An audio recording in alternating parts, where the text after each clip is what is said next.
The interdisciplinariness of Newfoundland, I really think it came out of something really, or St. John's in particular, came out of something really specific. And that was that in the early 70s, Edith Goodridge was running a extension arts. And she provided space for free for companies like Codco to rehearse. And then when she moved on, that continued. That resource was there. So you could go into, it started at Bond Street, moved to Duckworth Street, but we just kept calling it Bond Street anyway.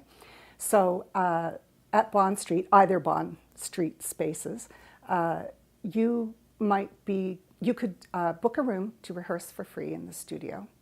And there were classes at night, and there was a little small gallery. This was the time that I remember is when Ray Cox was running it.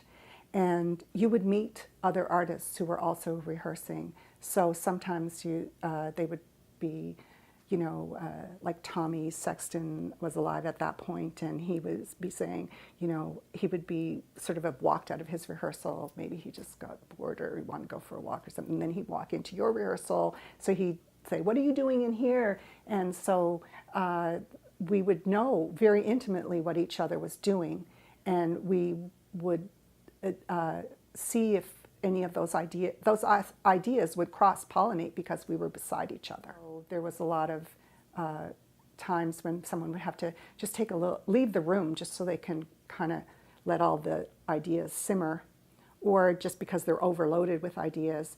And at that moment is when they would run into somebody else and start talking about what each other was doing, reflecting on it, and then saying, "You know what, we should do something together."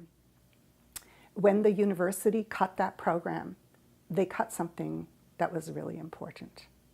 And we don't see the same kind of cross-pollination, the same kind of casual cross-pollination that used to happen back then.